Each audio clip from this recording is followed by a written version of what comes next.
Good afternoon, vinyl community.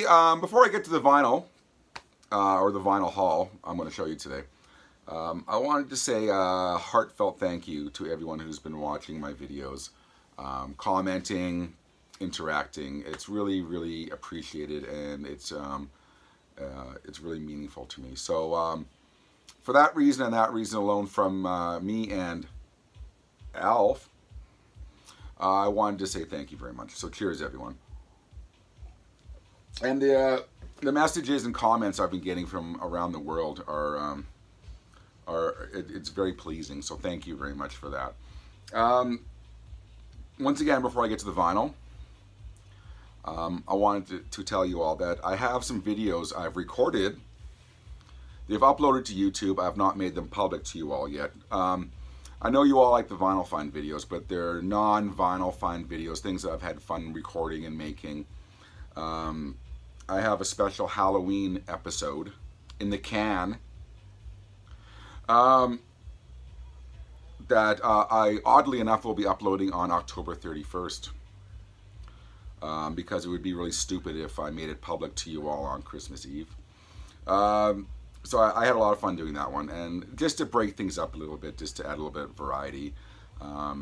So I hope you enjoy those videos that will be kind of just in between vinyl find videos. So like I said, I had a lot of fun doing them, and if anyone watches them, I'm just pleased. So thank you very much if you do happen to watch those videos.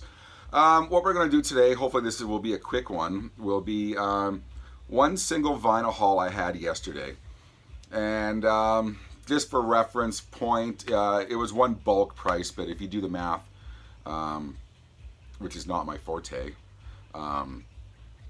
after I grabbed my calculator and tried, well, 20 times to do the math correctly, it was about $1.50, $1.75 per album. Excuse me. So that's what I'm going to show you today, is just this one vinyl haul I had. So without further ado, is that French? For being Canadian and us being bilingual country, I'm gleefully ignorant of French. Although you're required to take it in school. Yeah, it's off my radar. I'm going to safely assume adieu is French. And that's the educational portion of this video. So anyways, here we go. One single haul. Let's get right to this. Some of this I have. Some of these I don't have. But I'm all really excited to have these all anyways, because a lot of these are upgrades of things I do have. Like this one. Rolling Stones. Tattoo You.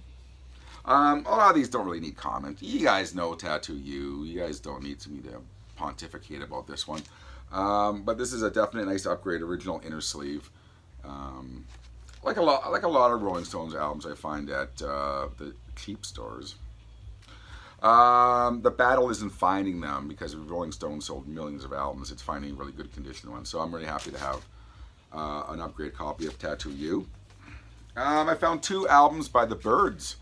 You know what? The Byrds, to me, up until recently, have been more or less, for me, it's like a greatest hits band. Like what I'm saying is that I have a Byrds greatest hits, and that's kind of that's been good enough.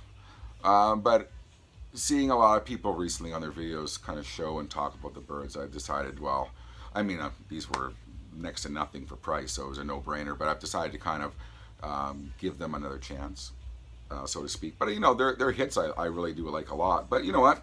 Fifth Dimension by the Byrds I found.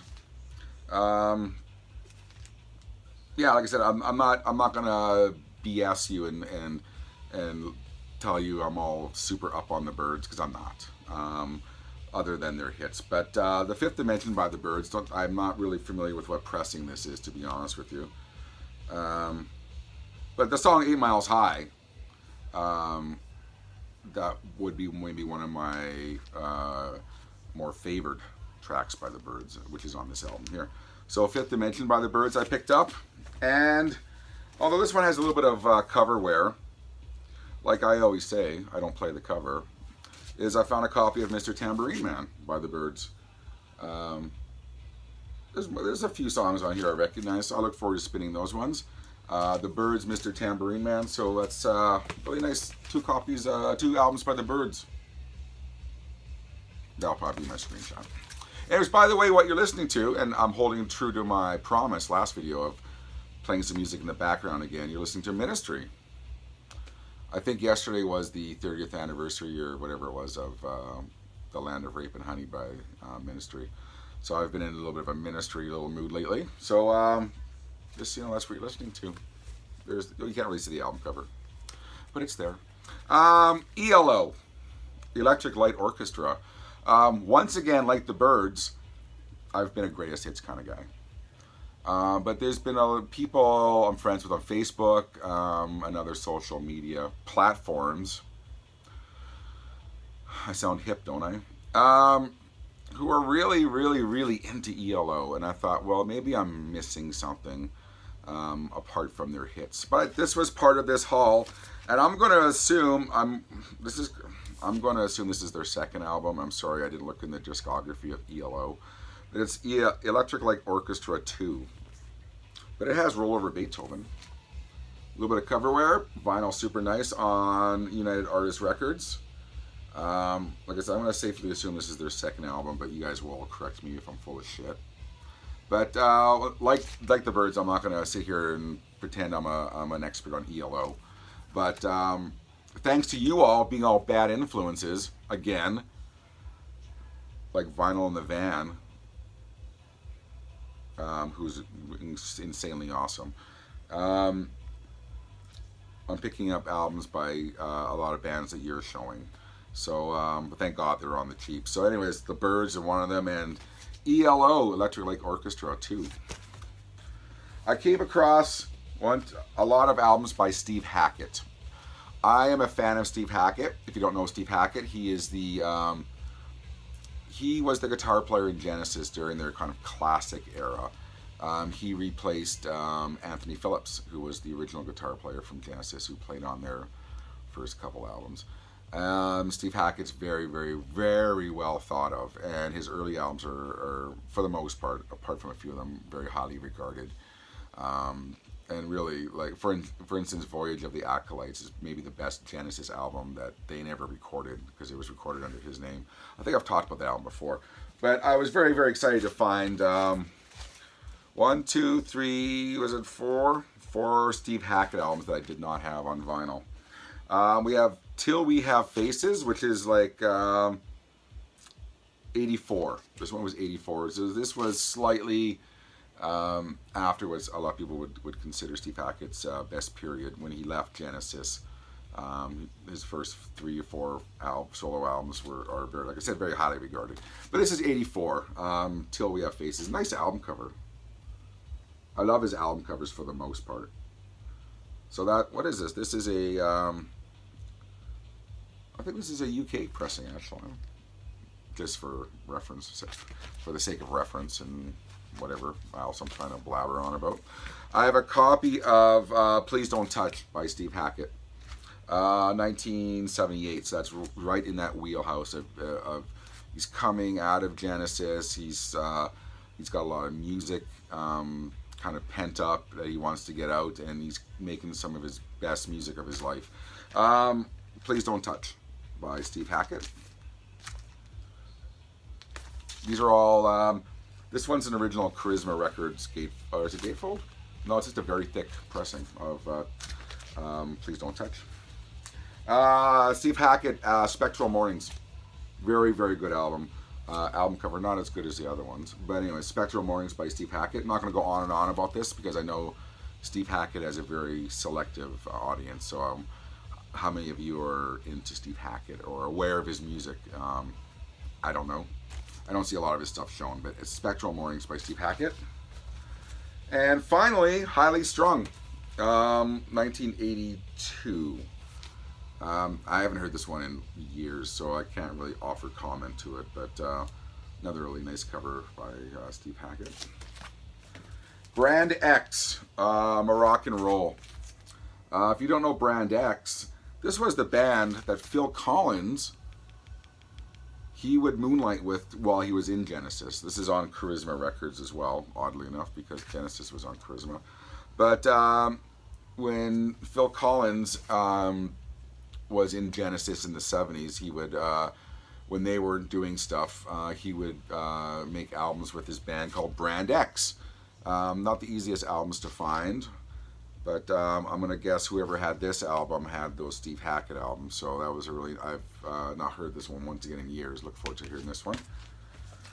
Blue Oyster Cult, Spectres. I'm a massive, massive Blue Oyster Cult fan. And this is a nice upgrade of the one I have. This has Godzilla and Golden Age of Leather, Are You Ready to Rock? One of their better 70s albums. Really nice album cover too, if you've not seen that before. Man, I always trip on this band name. But Triumvirate, that's the best I'm going. I have their albums, but I could never pronounce their name, and maybe I should have Googled this, but you guys will know what I'm talking about. This one's called Illusions on a Double Dimple, an original Harvest Records pressing. Progressive rock is the best I can describe it as, and I wish I could pronounce their name. If someone wants to phonetically spell it for me in the comment section, that would be nice. Triumvirate, man, I suck at these names. Good band, but yeah, not the easiest of names to pronounce. Anyways, great album, maybe their finest album in my opinion. Melvin Van Peebles, As Serious as a Heart Attack promo copy. Melvin Van Peebles,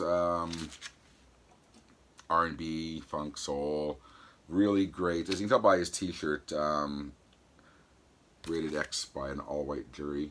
He was a slightly polarizing figure back in the 70s. But this is an original pressing of As Serious as a Heart Attack by Melvin Van Peebles. Never found one of his albums in the wild before at the thrift stores or antique mall type places. But anyways, look forward to hearing this one. I haven't heard this one in a long time either. Ronnie Hawkins. This might be one for the Canadians, but this is called The Lady from Baltimore, Home from the Forest. This is an original 1966, or I can't remember, 66, 68 pressing on Yorkville Records. Ronnie Hawkins, he went through a lot of phases. He was an original kind of rock and roller in the late 50s. I have an original pressing of his very first album. Then he kind of slowly graduated into a more rockabilly and then country, more of a style like that. But very, very famous figure in Canada, and I know he does have a following elsewhere. So Ronnie Hawkins, I want to say 66 or 60, I could be wrong. Anyways, an original pressing from, this is called the mid to late 60s, of The Lady from Baltimore, Home from the Forest, of Ronnie Hawkins. Rory Gallagher, Irish Tour. This is a much needed upgrade to the one I have. The one I have was definitely a placeholder copy, but I found another copy for next to nothing. I could go in my car, underneath my car seat, and find enough change to have paid for these albums. That's how good of a deal I thought it was anyways. But Irish Tour, one of the best live albums of all time, definitely top 10. Rory Gallagher is probably one of the best guitar players of all time. If you listen to guitar players speak about guitar players, Rory Gallagher is invariably mentioned as one of the greatest guitar players from, is he from Ireland or Scotland now? God, I'm brain farting. I want to say Ireland. And if I'm wrong, I'm going to get beat up over this one. Sorry, Rory. I'm sorry.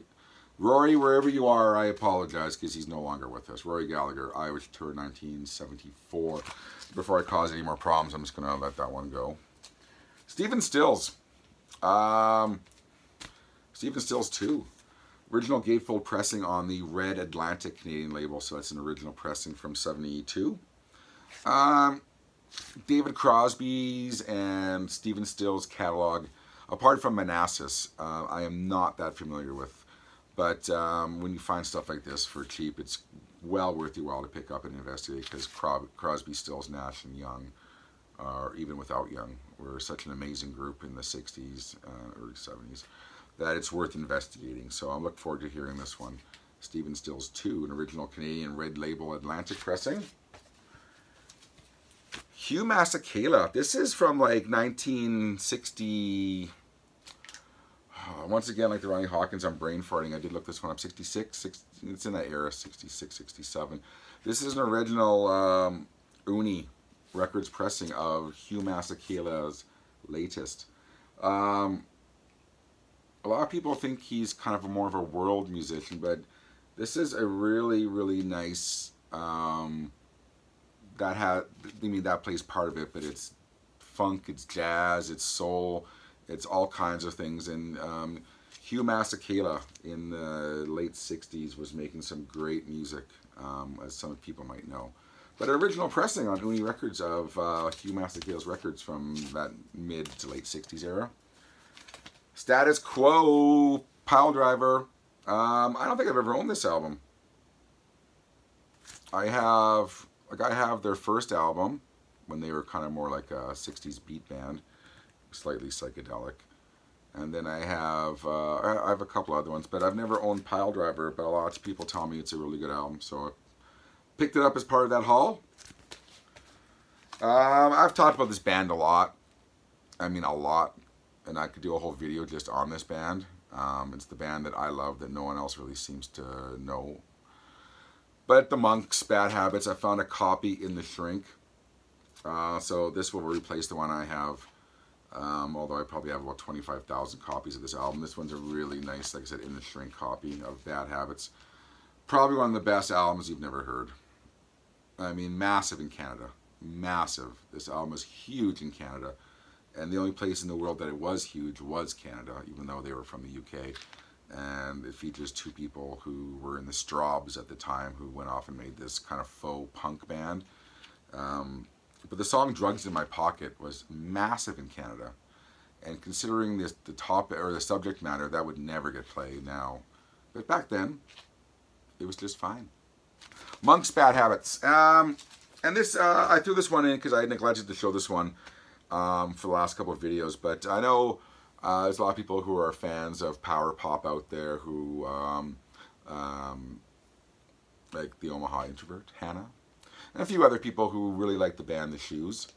And some of them speak blasphemy and say they're better than the Knack. Them's fighting words. But I've never given The Shoes an honest chance. I've had their albums and kind of pieced them out. But I found a copy of Tongue Twister by The Shoes. Those people who do like The Shoes speak somewhat highly of this album. So I'm going to keep this one and give it some play. And, you know, maybe they'll approach the greatness of the Knack. I don't count on it. But to each their own. So anyways, that's it. Like I said, relatively quick for me. Watch out for those videos, the non-vinyl fun videos. I have about 3 or 4 of them, and then I have that Halloween video that I'm really excited to show you all. So it's a very selective kind of topic, but it's one that hits home with me. There you go. I did that whole video with one. Was it one drink? I wasn't counting, but very unlike me. So once again from Elf, cheers. That's it from Nazz Nomad, aka Nazz Nomad is my terrible DJ name. Anyways, on behalf of me and Ministry and Elf and my vinyl haul, I want to say thank you very much. Thanks for watching, and we'll see you next time.